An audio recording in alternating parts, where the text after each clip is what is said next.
프랑스와 독일에서 카롤링거 왕조를 창업한 사람이에요. 신성 로마 제국 황제에 즉위한 최초의 인물이고, 서유럽을 정복해서 정치적으로 종기적으로 통일했다 그래서 유럽의 아버지라는 칭호를 들은 사람이 칼 대제 또는 뭐 샤를마뉴 대제 이렇게도 부르고, 또 카를로스 대제 이렇게 부릅니다. 그래서 814년에 죽었는데 유언을 했어요. 나를 이렇게 무덤에 둘 때는 머리에다가 이렇게 보좌에 앉히고 머리에 왕관을 씌워라. 손에는 황제의 호를 내 손에 채워줘라. 그리고 황제의 망토를 걸치게 하고 내가 가장 원하는 책 한 권을 내 무릎에 올려놓아라. 200년이 지나서 이 황제의 무덤을 열었어요. 그랬더니 이미 해골이 되어졌죠. 그런데 무릎에 한 권의 책이 놓여 있었어요. 성경이었어요. 뼈만 남은 손가락이 그 펼쳐진 성경 한 구절을 가리키고 있었는데, 마태복음 16장 26절에 있는 말씀이에요. 같이 한번 읽어보실래요? 사람이 만일 온 천하를 얻고도 제 목숨을 잃으면 무엇이 유익하리요? 사람이 무엇을 주고 제 목숨과 바꾸겠느냐? 영원한 생명을 주는 책 성경이었어요. 가장 위대하다고 칭호를 받던 황제가 마지막까지 가지고 싶었던 단 한 권의 책 성경이었어요. 우리가 읽은 성경은 오늘은 디모데 후서를 읽었어요. 사도 바울의 마지막 서신이에요. 디모데전서, 디모데후서, 디도서 이 세 권의 성경을 목회 서신이라 그래요. 디모데와 디도는 사도 바울의 제자예요. 그러니까 그들에게 어떻게 목회를 해야 되는지를 알려주는 목회 서신이에요. 하나님께서 사도 바울을 통해서 이 성경을 기록하게 하셨는데 로마에 2차 투옥되어졌어요. 그리고 이제 본인이 알아요. 내가 여기서 죽겠구나. 순교의 시간이 얼마 남지 않았어요. 사랑하는 제자들에게 이렇게 목회하라 당부의 말을 지금 적고 있어요. 이 당시에 통치자가 네로 황제입니다. 극심한 박해가 있어요. 외적으로는 극심한 박해가 있고 내적으로는 거짓 선지자들과 이단들이 판을 쳤어요. 그래서 부활은 지나갔다, 또 망령되고 헛된 말들의 잔치가 벌어졌어요. 2장을 한번 보시겠어요? 2장 17절 18절 말씀인데, 2장 17절 18절 말씀 같이 한번 2장 17절 18절 말씀을 같이 한번 읽어볼까요? 시작. 그들의 말은 악성 종양이 퍼져나감과 같은데 그 중에 후메네오와 빌레도가 있느니라. 진리에 관하여는 그들이 그릇되었도다. 부활이 이미 지나갔다 하므로 어떤 사람들의 믿음을 무너뜨리느니라. 이렇게 돼 있어요. 믿음이 무너지는 시대예요. 혼탁한 시대예요. 3장을 보시면 3장 1절에 너는 이것을 알라. 말세에 고통하는 때가 이르러 사람들이 자기를 사랑하며 돈을 사랑하며 자랑하며 교만하며 비방하며 부모를 거역하며 감사하지 아니하며 거룩하지 아니하며 무정하고 원통함을 풀지 않고 모함하고 절제하지 않고 사납고 선한 것을 좋아하지 않고 배신하고 조급하고 자만하고 쾌락사랑하기를 하나님 사랑하는 것보다 더하고 경건한 척은 하지만 경건의 능력은 부인하니 이 같은 자들에게서 내가 돌아서라. 이렇게 아주 복잡한 시대예요. 혼란한 시대예요. 그런데 13절 말씀을 또 보실까요? 오늘 우리가 읽은 말씀이에요. 악한 사람들과 속이는 자들은 더욱 악하여져서 속이기도 하고 속기도 하나니 혼란과 혼란한 혼탁한 시대가 올 거라는 거예요. 처방전이 뭐냐 이거예요. 처방전이 3장 14절에 있는 말씀이에요. 다시 읽어볼까요? 3장 14절 시작. 그러나 너는 배우고 확신한 일에 거하라. 너는 네가 누구에게 배운 것을 알며, 그리고 15절 또 읽어보죠. 시작. 또 어려서부터 성경을 알았나니 성경은 능히 너로 하여금 그리스도 예수 안에 있는 믿음으로 말미암아 구원에 이르는 지혜가 있게 하느니라. 이 시대 속에서 너희를 건져내는 것이 무엇이냐 하는 거예요. 구원은 건져낸다, 풀어준다, 묶인 것에서 나오게 한다. 어떻게 할 수 있느냐? 성경이라고 말씀하세요. 그 성경을 붙들으라는 거예요. 이 혼란한 시대에, 정말로 캄캄한 시대에 제자에게 줄 수 있는 최고의 처방전이 뭐였는가? 성경을 붙들으라는 거예요. 정치나 정책이나 모임이나 교회 행정이나 다 사실은 필요해요. 그러나 가장 중요한 것이 뭐냐? 성경을 알려주는 거예요. 성경을 그 손에 들려주면 그 손에 든 성경을 통해서 새롭고 산 길을 열어가게 되는 줄 믿으시기 바랍니다. 아이들 양육하기 위해서 만든 게 웨스트민스터 신앙고백서예요. 웨스트민스터 신앙고백서의 첫 번째 항이 우리의 삶의 목적이 뭐냐 이거예요. 인생의 최고의 목적은 하나님을 영화롭게 하며 영원히 하나님을 즐거워하는 것입니다. 그렇게 돼 있어요. 그러면 이 항이 그거예요. 하나님을 영화롭게 하며 영원히 하나님을 즐겁게 할 수 있는 방법이 뭡니까? 그걸 어떻게 알 수 있습니까? 거기에 대한 대답이 그거예요. 신구약 성경만이 우리로 하여금 하나님을 영화롭게 하며 영원히 하나님을 즐거워할 수 있도록 알려주는 규범입니다. 성경만이 하나님을 알 수 있고 하나님을 기쁘시게 할 수 있는 것을 성경만이 알려준다는 거예요. 청교도 시대의 사람들은 1800년대의 청교도들은 성경을 손에 놓고 들고 살았어요. 그중에 청교도인 중에 조지 스윈녹이라고 하는 분이 성경에 대해서 이렇게 예찬을 했어요. 하나님의 말씀은 생수를 뿜어내는 샘이요 최고급 보석이 매장된 깊은 광산이며 모든 종류의 음식이 가득 차려진 식탁이고 맛있는 과일이 다양하게 열매로 맺히는 정원이며 교회의 모든 특권과 의무를 알려주고 교회가 소유하고 있는 모든 권리를 선언해주는 권리 장전과 같다. 성경에 대한 예찬은 너무나 많습니다. 하나님이 사람에게 주신 책이에요. 성경 전체에는 나 여호와가 말한 것이라, 나 여호와가 말하노라 라는 표현이 2000여 차례 이상 나와 있어요. 66권 성경 전체를 말할 때는 지난번에 알려드린 것처럼 성서라 그래요. 사복음, 마태, 마가, 누가, 요한복음 이렇게 4권을 말할 때는 성서, 신약 성서, 구약 성서, 성경 전서 이렇게 표현을 해요. 그러나 한 권 한 권을 말할 때는 성경이라 그래요. 마태복음 성경, 마가복음 성경 이렇게 표현을 해요. 1600여 년에 걸쳐서 40명 정도의 사람을 통해서 하나님이 쓰게 하셨어요. 그중엔 왕도 있었고 정치가도 있었어요. 제사장도 있었고 세리도 있었고 양치기도 있었고 의사도 있었어요. 지위도 다 달라요. 배운 학문의 학식도 다 달라요. 풍속도 달라요. 문화도 달라요. 시대도 다 달라요. 여러분 사공이 많으면 배가 어디로 가요? 산으로 간다 그러잖아요. 그런데 성경은 이렇게 40여 명이 1600년 동안 기록을 했는데 공통점을 주제를 가지고 있어요. 주제가 공통적이고 내용이 통일성을 가지고 있어요. 예수 그리스도와 그 십자가 사건을 통해서 우리를 구원하신다라는 그 일관성을 가지고 있어요. 하나님이 쓰신 책이기 때문인 줄 믿습니다. 성경이 하나님이 쓰신 책이다라는 것을 증명하는 것은 너무나 많아요. 성경에는 한 1000여 개 이상의 예언이 있는데 그 예언이 역사 속에 성취되어졌어요. 이런 내용도 있어요. 두로라는 나라가 있어요. 두로와 시돈이 있는데 두로에 관한 예언이에요. 에스겔이 예수님 태어나시기 597년에 바벨론으로 끌려갔어요. 거기서 미래에 되어질 일을 기록한 거예요. 에스겔서 26장 3절에 보면 이런 말씀이 있어요. 주 여호와께서 이같이 말씀하셨느니라. 두로야, 두로 지역을 통해서 예언하시는 거예요. 내가 너를 여러 민족들이 와서 치게 하리니 그들이 두로의 성벽을 무너뜨리며 그 망대를 헐 것이요 나도 티끌을 그 위에서 쓸어버려 맨바위가 되게 하며 바다 가운데 금을 치는 곳이 되게 하겠다 이렇게 말씀하세요. 예언이 주어진 지 12년 지났는데 바벨론 왕 느부갓네살이 와서 두로성을 포위합니다. 13년간 전쟁을 일어나서 두로가 완전히 함락되어졌어요.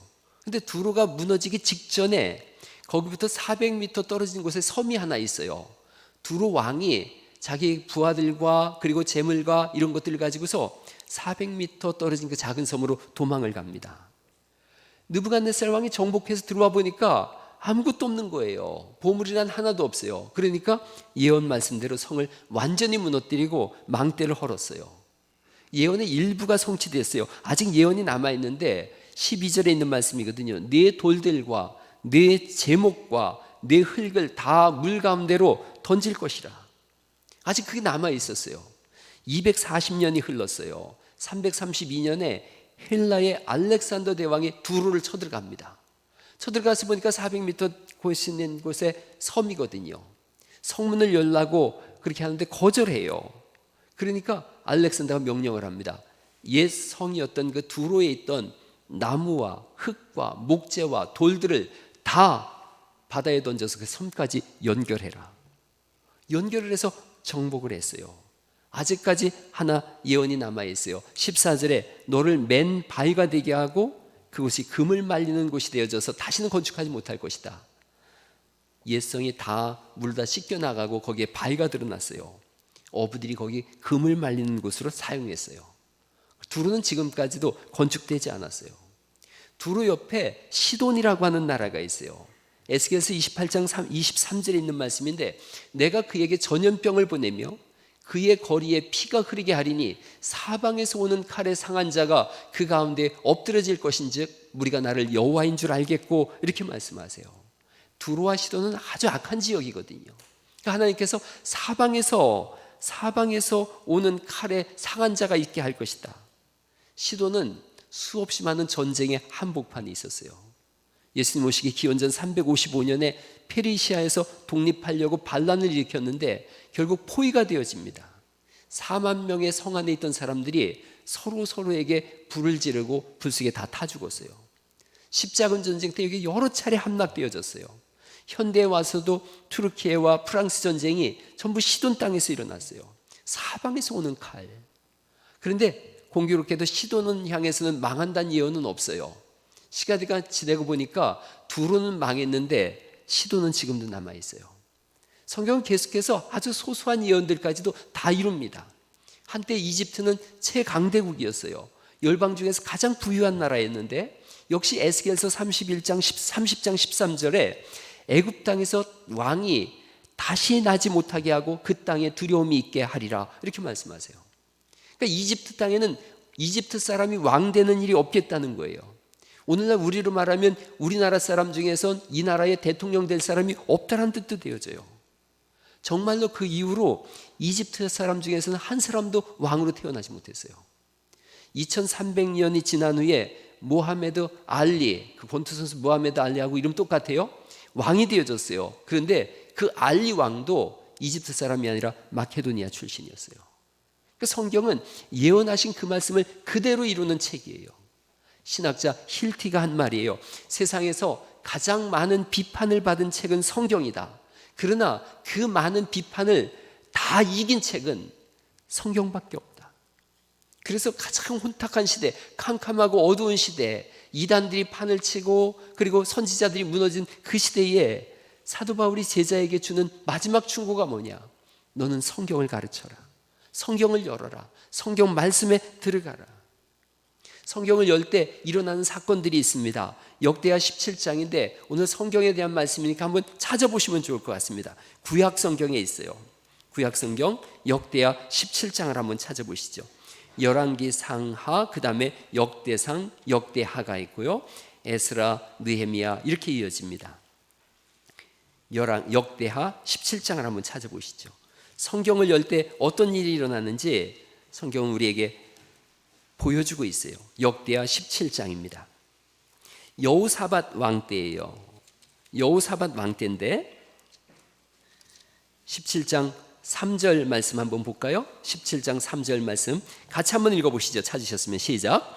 여호와께서 여호사밧과 함께 하셨으니 이는 그가 그의 조상 다윗의 처음 길로 행하여 바알들에게 구하지 아니하고 4절 오직 그의 아버지의 하나님께 구하며 그의 계명을 행하고 이스라엘의 행위를 따르지 아니하였음이라 이렇게 말씀하세요. 하나님께서 여호사밧과 함께 하셨다. 그는 하나님의 말씀을 따라 행했다. 말씀에 기초를 둔 사람이에요. 이걸 더 어떻게 알 수 있느냐면 자기만 말씀을 따라 행한 게 아니라 사람들에게 말씀을 가르칩니다. 7절 한번 읽어볼까요? 7절 말씀 시작. 그가 왕위에 있은 지 3년에 그의 방백들 벤하일과 오바댜와 스가랴와 느다넬과 미가야를 보내어 유다 여러 성읍에서 가르쳐 성읍 사람들이 가르쳐요. 그리고 8절 말씀 제가 읽어보죠. 또 그들과 함께 레이 사람 스마냐와 스다냐와 스바디아와 아사엘과 스미라못과 여우나단과 아도니아와 도비아와 도비에도니아 등 레이 사람들을 보내요. 보내고 또 저희와 함께 제사장 엘리사마와 여호람을 보내었더니, 보내서 뭘 하느냐 하면 9절 읽어보죠. 시작. 그들이 여호와의 율법책을 가지고 유다에서 가르치되 그 모든 유다 성읍들로 두루 다니며 백성들을 가르쳤더라. 이렇게 말씀하세요. 여호와의 율법책은 성경이에요. 성경을 가르치는데 고위관리 5명, 레인 9명, 제사장 2명, 도합 16명을 팀으로 구성해서 성경 공부 팀을 만든 거예요. 전국을 순회하면서 성경을 가르치기 시작했어요. 레이 사람들 성경 교사거든요. 이들이 가장 많은 거예요. 제사장 그룹들 성경을 따라서 어떻게 사는지를 보여주는 사람들. 이렇게 성경을 가르쳤더니 10절 말씀 읽어보죠. 17장 10절 시작. 여호와께서 유다 사방의 모든 나라에 두려움을 주사 여호사밧과 싸우지 못하게 하셨다. 이렇게 말씀하세요. 그러니까 두려운 존재가 된 거예요. 성경을 열심히 가르쳤더니 그 나라가 다른 나라들에게 두려움의 존재가 된 거예요. 12절 말씀을 또 보시겠어요? 12절 읽어보죠. 시작. 여호사밧이 점점 강대하여 유다의 견고한 요새와 국구성을 건축하고, 이렇게 말씀하세요. 점점 강대해졌다. 영어 성경을 보니까 more and more powerful, 점점 더 힘이 세졌다. 엔트로피 법칙이 있더라고요. 우주의 엔트로피 법칙은 유용한 것이 무용한 것으로, 질서가 무질서로 점점 약해진다는 거예요. 저 꽃이 얼마나 아름다운 꽃이었는지 몰라요? 그런데 시간이 지나면서 저렇게 점점 질서가 무너지고 보기 흉하고 약해지고 낡아지는 것, 이게 세상의 법칙이에요. 하나님의 법칙은 반대예요. 말씀을 따라 살았더니 점점 강대해졌다. 여러분, 말씀이 펼쳐짐으로 인해서 점점 강성해지는 그런 은혜들을 누릴 수 있기를 간절히 축원합니다. 이 세상을 살아가게 하는 힘은 성경에 있어요. 사무엘슨 교수가 한 말이에요. 한 인간의 미래는 그가 태어날 때 방에 책이 있는가 없는가, 또 어떤 책이 놓여 있는가에 따라 달라진다. 유대인들은 응접실에 술병을 두는 일이 없다. 유대인들은 아이가 태어나면 그 속에 성경을 그 손에 들려줘요. 세상을 살아가는 매뉴얼이 뭐냐? 성경이에요. 그래서 이 세상을 살 때 성경을 들어요. 죽을 때 성경을 손에 들고 있어요. 왜냐하면 영원한 세상을 들어가는 매뉴얼이 뭐냐? 성경이기 때문에 그래요. 여러분이 신앙생활 하면서 다 들은 이야기들이 있어요. 어거스틴, 젊은 시절에 방황했어요. 노름도 하고 또 인생의 밑바닥까지 가고 이런 종교 저런 종교를 다 찾아다녀보고, 그래도 허무함을 극복할 수가 없었던 거예요. 공허함으로 늘 술 취한 인생으로, 그렇게 타락한 인생으로 살았는데 어느 날 술을 잔뜩 먹고 정원에 누워있는데 아이들이 노래를 부르는 거예요. 톨레레게 톨레레게 톨레레게, 그렇게 노래를 부르는 거예요. 그 톨레레게란 뜻이 집어서 읽어라, 집어서 읽어라, 집어서 읽어라, 이런 뜻이에요. 마침 옆에 성경이 있길래 집어서 펼쳤어요. 로마서 13장 11절 말씀이 그 눈에 들어왔어요. 같이 한번 읽어보죠. 시작. 또한 너희가 이 시기를 알거니와 자다가 깰 때가 벌써 되었나니 이제 우리의 구원이 처음 믿을 때보다 가까웠습니다. 12절. 밤이 깊고 낮이 가까웠으니 그러므로 우리가 어둠의 일을 벗고 빛의 갑옷을 입자. 13절에는 낮에와 같이 단정히 행하고 방탕하지거나 술 취하지 말고 음란하거나 호색하지 말며 다투거나 시기하지 말며. 어거스틴이 성경을 덮어서 이 정도면 충분해. 그리스도 예수님으로 옷 입고 정욕의 육신을 위하여 정욕의 일을 도모하지 마라. 이건 충분하지. 자다가 깰 때가 벌써 되었나니 마음속에 빛이 들어왔어요. 그때 어거스틴의 나이가 31살이에요. 이때부터 그가 하나님의 말씀에 천착하게 되어지고, 그리고 모든 신학과 철학의 아버지라는 말을 들었어요. 성경을 열었더니 새로운 세상이 열린 거예요. 키에르케고르는 그런 얘기를 했어요. 성경은 하나님의 연애 편지다. 이 말씀을 통해서, 이 말씀에 취해서 고난을 이겨나가고, 이 말씀을 의지해서 홍해도 건너고, 이 말씀을 의지해서 광야도 진행하는 거예요. 이 말씀에 충만했을 때 네로시대 때 사람들은 순교의 자리를 거절하지 않았어요. 환난과 핍박도 상관없이 이 말씀을 의지하고 웃으면서 나아갔던 사람들, 성경에 심취됐던 순교자들이었어요. 다른 공부 다 못해도 성경은 공부해야 돼요. 요한복음 5장 39절에 너희가 성경에서 영생을 얻는 줄 알고 성경을 상고하거니와 이렇게 말씀하세요. 영생을 얻는 책, 하늘의 비밀이 담긴 책 공부해야 돼요. 우리가 역대하를 읽었는데 역대하 다음에 에스라, 느헤미야가 나와요. 그러니까 조금만 한번 넘겨서 느헤미야를 한번 찾아보시겠어요? 에스라를 넘어서서 느헤미야 8장을 한번 열어보시죠. 에스라, 느헤미야 그리고 말라기, 이 사람들은 동시대 사람들이에요. 포로에서 돌아왔어요. 바벨론 포로로 끌려갔다가 돌아왔어요. 돌아와서 보니까 패배감과 절망감 그리고 부패한 관료들로 가득한 거예요. 그러자 에스라가 여기에 담대히 나서요. 1장부터 7장까지는 정치 제도를 이렇게 새롭게 했는데 8장부터는 영적 부흥을 일으키는 내용이에요. 8장 1절을 볼까요? 느헤미야 8장 1절에 이스라엘 자손이 자기들의 성읍에 거주하더니 일곱째 달에 이르러 모든 백성이 일제히 수문 앞 광장에 모여 학사 에스라에게 여호와께서 이스라엘에게 명령하신 모세의 율법책을 가져오기를 청하며 성경을 가져오라고 한 거예요. 2절이죠. 일곱째 달 초하루에 우리나라 달력으로는 10월 1일이에요. 제사장 에스라가 일곱 율법책을 가지고 회중 앞 곧 남자나 여자나 알아들을 만한 모든 사람 앞에 이르러 3절 말씀 읽어볼까요? 시작. 수문 앞 광장에서 새벽부터 정오까지 남자나 여자나 알아들을 만한 모든 사람 앞에서 읽음에 뭇 백성이 그 율법책에 귀를 기울였는데 귀를 기울여요. 그럴 때 4절에 그때의 학사 에스라가 특별히 지은 나무 강단에 서고 그의 곁 오른쪽에 선 자는 마띠디아와 스마와 아나야와 우리야와 힐기야와 마세하여 왼쪽에는 부다냐 미사엘 말기야 하슴 하스바다나 또 스가랴 무슬림 이 사람들이 서 있어요. 그리고 5절 말씀에 에스라가 모든 백성 위에 서서 그들의 목전에 책을 펴니 책을 펼 때에 어떻게 했다고요? 모든 백성이 일어섭니다. 한번 해볼까요? 책을 폈더니 어떻게 한번 일어나 봐요. 한번 책을 이렇게 폈더니 어떻게 했다고요? 모든 백성이 일어서니라. 안 일어난 사람은 하나님의 백성이 아니라는 뜻이 되나요? 다시 한번 제가 책을 접었다가 접으면 앉는 거죠? 펴면 일어나는 거죠. 예, 앉으시죠. 예. 제가 오래전에 광천 침례교회 가서 부흥회를 할 때 이렇게 성경을 폈다 접었더니 맨 앞에 있던 할머니 이제 그만하소 다리 아파요 그러더라고요. 다 일어난 거예요. 책을 폈더니 일어난 거예요. 여러분 6절 말씀이죠. 에스라가 위대하신 하나님 여호와를 송축하며 모든 백성이 손을 들고 어떻게 했다고요? 다시 한번 제가 위대하신 하나님을 송축하며 아멘 했다는 거. 아멘 한번 손 번쩍 들고 한번 해보죠. 시작. 아멘 이렇게 했다는 거예요. 모든 백성이 남녀노소 알아들을 만한 사람들이 성경을 펼 때 다 일어나고 하나님을 송축했더니 다 손을 들고 아멘 하고 응답하고 몸을 굽혀 얼굴을 땅에 대고 여호와께 경배하니라. 요건 제가 안 할게요.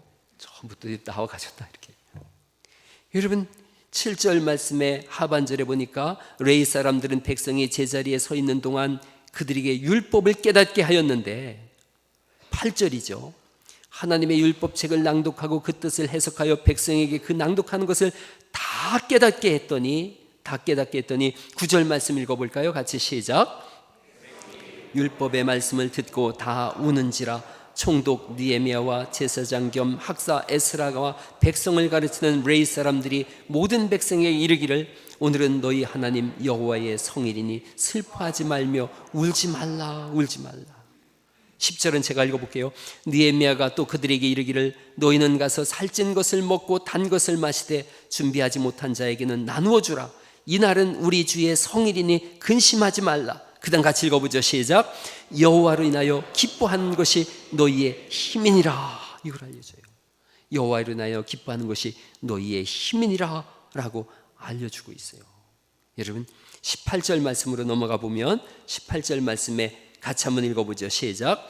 에스라는 첫날부터 끝날까지 날마다 하나님의 율법책을 낭독하고 무리가 이레 동안 절기를 지키고 여덟째 날에 규례를 따라 성회를 연다. 이렇게 말씀하세요. 성경을 열었어요. 백성들이 일어났어요. 그리고 영적 부흥이 일어나기 시작했어요. 여러분, 이렇게 부흥회로 끝나질 않아요. 우리가 사경에 있는 사경회로 끝나지 않고 9장 1절에 보니까 그달 29날에 이스라엘 자손이 다 모여 금식하며 굵은 베옷을 입고 티끌을 무릅쓰고 모든 이방 사람들과 절교하고 서서 자기의 죄와 조상들의 허물을 자복하고 이날에 낮 4분의 1은 그 자리에 서서 그들의 하나님 여호와의 율법책을 낭독하고 낮 4분의 1은 죄를 자복하며 그들의 하나님 여호와께 경배하는데, 이렇게 말씀하세요. 그리고 5절 말씀에 보니까, 하반절 말씀에 영원부터 영원까지 계신 너희 하나님 여호와를 송축할지어다. 주여 주의 영화로운 이름을 송축하올 것은 주의 이름이 존귀하며 주 모든 송축이나 찬양에서 뛰어남이니이다. 그리고 16절 말씀 하반절에 모든 것을 지으시고 다 보존하시니 모든 천군이 주께 경배하나이다 라고 하나님의 영광을 선포해요. 나라의 새로운 개혁이 일어난 거예요. 성경을 열었더니 새로운 세계가 펼쳐진 거예요. 저는 개인적인 간증으로는 해보면 교회 가서 3주째 되던 날 성령 세례를 받았어요. 하나님을 만났어요. 내 마음속에 너무너무 뜨거워졌어요.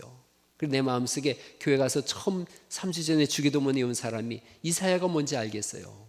이사야를 읽으라는 말씀을 내 마음속에 감동이 왔어요. 그래서 아내한테 이사야를 찾아달라 그랬어요. 이사야서 43장을 찾았어요. 1절 말씀에 그렇게 돼 있어요. 야곱아, 너를 창조하신 여호와께서 지금 말씀하시느니라. 이스라엘아, 너를 지으시니가 말씀하시느니라. 너는 두려워하지 말라. 내가 너를 구속하였고 내가 너를 지명하여 불렀나니 너는 내 것이라. 내가 물 가운데로 지날 때에 내가 너와 함께 할 것이요 강을 건널 때에 물이 너를 침몰하지 못할 것이며 내가 불 가운데로 지날 때에 타지도 아니할 것이고 불꽃이 너를 사르지도 못할 것이다.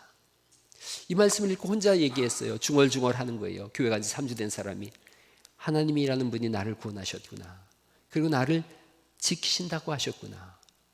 계속 읽었어요. 5절 말씀에 두려워하지 말라. 내가 너와 함께하여 내 자손을 동쪽에서부터 오게 하며 서쪽에서부터 너를 모을 것이며 내가 북쪽에 이르기를 내놓으라. 남쪽에 이르기를 가두어 두지 말라. 내 아들들을 먼 곳에서 이끌며 내 딸들을 땅끝에서 오게 하며 내 이름으로 불려지는 모든 자 곧 내가 내 영광을 위하여 창조한 자를 오게 하라. 내가 그를 지었고 내가 그를 만들었느니라. 이 말씀을 읽으면서 제가 이렇게 얘기했어요. 목사 되라고 하시는구나. 신학교 가야겠구나. 그 생각을 했어요. 저는 정치에 관심 많은 사람이었어요. 정치해야 되겠다 생각했던 사람인데 그 길로 그걸 접었어요. 그리고 신학교를 갔어요. 졸업하자마자 한 해 동안 준비를 해서 신학교를 갔어요. 신학생 대학원 1학년 때 재정적으로 어렵지, 건강도 많이 무너지고 그러니까 신앙이 흔들리더라고요. 제가 다니던 대전 침례신학대학원 뒤편에는 그때 공동묘지가 많았는데 우린 거기 가서 늘 기도했었어요. 달빛이 고요한 밤에 가서 기도했어요. 하나님, 저는 홍해바다 앞에 있는 것 같습니다. 내 뒤에는 지금 이집트 군대가 쳐들어오는 것 같고 내 앞에는 바다가 있습니다. 나는 사면초가 같습니다. 풍전등화에 있는 것 같습니다. 모든 것이 다 흔들리고 무너지는 것 같습니다 라고 기도했어요. 그런데 그 밤에 하나님께서 제 마음속에 여호수아서 4장 11절 말씀을 줬어요. 여호수아서 4장 11절 말씀이 그렇게 잘 외워지는 말씀이 아닌데 이 말씀이에요.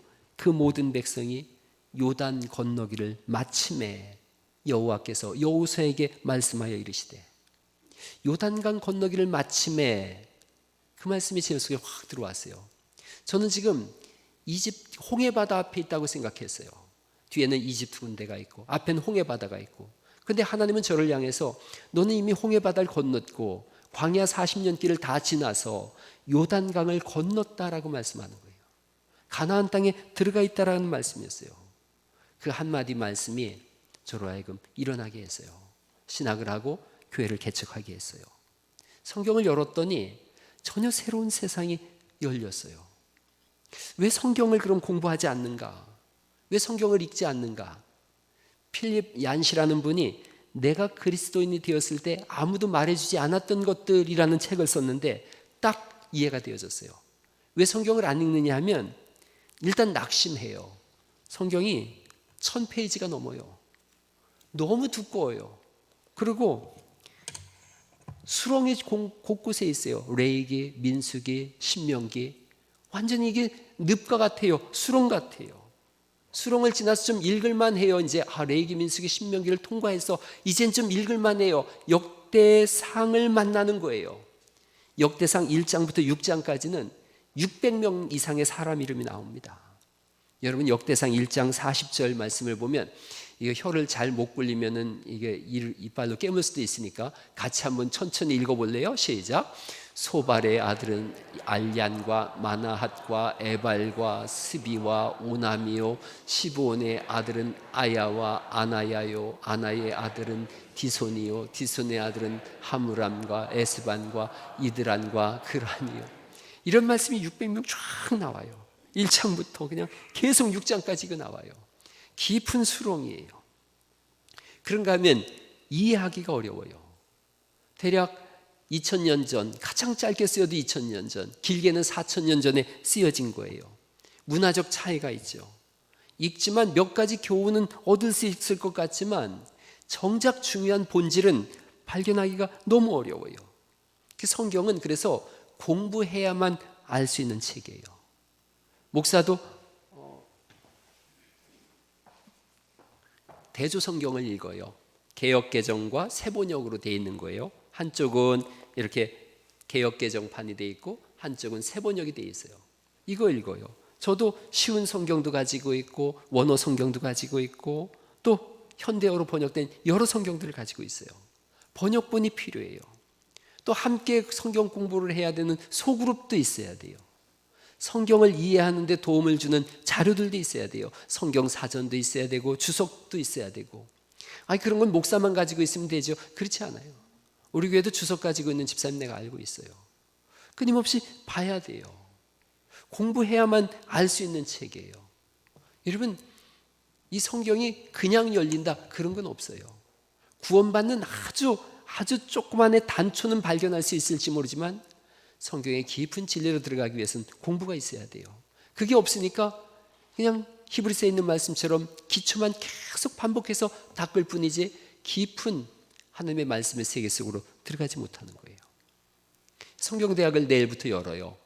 하나님을 믿노라 하면서 하나님에 대해서 알려고 하지 않는다면 이상한 거예요. 연애편지를 받았는데 여러분 이거 읽지 않고 대충 팽개쳐둔다 그러면 그 사랑하는 사이 아니에요. 저도 연애편지를 오래전에 아내한테 꽤 많이 받아서 맨날 이거 가지고 큐티했어요. 묵상도 하고 큐티도 하고 이게 무슨 뜻인지 원어적 의미도 찾아보고 뭐 그랬어요. 성경이 그래요. 과거에는 오전 9시 30분부터 7시 30분부터 9시까지인가요? 과거에 제가 들었어요. 엊그제 저는 어릴 때 신앙생활 안 해서 9시 반부터 10시 반까지 장로님들이 교회에서 성경 공부를 가르쳤다 그러더라고요. 맞아요? 다들 최근에 예수님 믿었어요? 과거엔 그랬대요. 성경 공부반이 아침마다 예배당에서 열렸었대요. 이제 성경대학을 열었어요. 매주 월요일 저녁 7시 30분부터 9시까지 열심히 성경 공부하세요. 저는 이번에 구원사 강론할 거고요. 우리 장지영 목사는 성경이 읽어지네 이걸 강론할 거예요. 성경 전체를 일목요연하게 볼 수 있는 조류의 기회예요. 저는 이번에 구원사 제 목회의 엑기스를 담은 게 뭐냐? 전 구원사예요. 쉽게 읽고 이해하기 그런 쉽게 읽으면서 이해할 수 없는 조금 어려운 책이에요. 그래서 저자가 직접 직강하는 거예요. 와서 성경에 눈을 뜨세요. 성경을 여세요. 1866년에 토마스 선교사님이 성경을 들고서 제너럴 셔먼우에 승선했어요. 그리고 대동강 앞바다에 배가 도착했는데 관군들이 불화살을 쐈어요. 그래서 제너럴 셔먼우가 불탔어요. 선교사님이 이 성경책을 들고서 배에서 뛰어내렸습니다. 26살 된 이 토마스 선교사가 그 자기를 향해서 달려오는 칼을 들고 창을 들고 달려오는 광군들을 향해서 성경을 막 던져줬어요. 그런데 그 중에 박춘권이라는 사람이 성경을 받고 토마스 선교사를 죽였어요. 성경을 가지고 왔어요. 읽으면서 왜 그 사람이 이 성경을 던져주면서까지 죽어야 됐는지, 죽으면서까지 이 성경을 던져줬는지를 비로소 알게 됐어요. 영주교회에 그 당시에 교회의 우두머리를 영수라 그러는데 영수가 됐어요. 박춘권한테 성경을 건네받은 사람이 박영식이라는 사람인데 여관집을 했어요. 성경을 찢어서 도배지로 썼어요. 근데 유독 눈에 들어오는 성경 구절이 있는 거예요. 요한복음 5장 24절에 내가 진실로 진실로 너희에게 이르노니 나의 말을 듣고 또 나 보내신 이를 믿는 자는 영생을 얻었고 심판에 이르지 아니하나니 사망에서 생명으로 옮겼느니라. 이 말씀을 읽으면서 사망에서 생명으로 옮긴다고, 영생을 얻는다고, 계속 이게 뭔 뜻인가 하는데 어느 날 보니까 다른 쪽에 마태복음 3장 2절 말씀이 있는 거예요. 회개하라 천국이 가까웠느니라. 이 말을 듣고서 이 사람은 꼬꾸라졌어요. 예수님을 영접했고 그 집은 평양 최초의 널다리골 교회가 되어졌어요. 영적 대각성이 일어났던 평양 대부흥 장대인 교회의 전신이 널다리골 교회예요.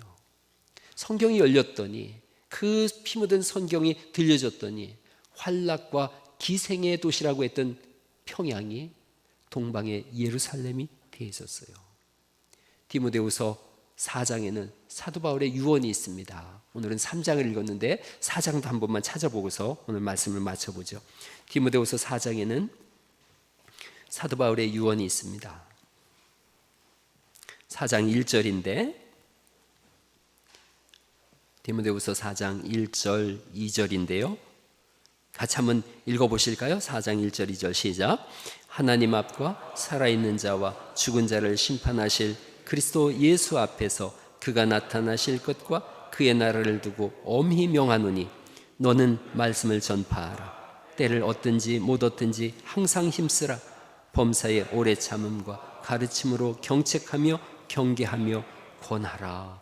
성경을 가르치라라고 말씀하고 있고요. 그리고 4장 13절에 이렇게 말씀하세요.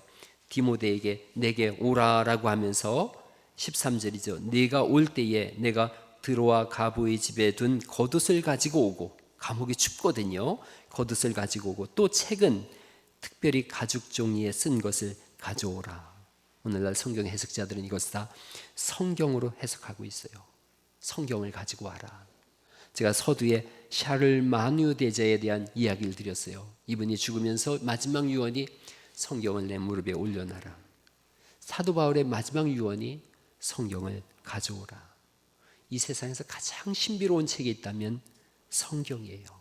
그 신비로운 책이 열려지지 않는다면 세상에 그것보다 어리석은 삶은 없을 거예요. 성경을 여시고 공부하시고 기도하시고 물어보시고 그러셔서 성경이 열림으로 인해서 여러분 삶에 신비로운 세계가 열리는 은혜가 있기를 예수님의 이름으로 축원합니다. 우리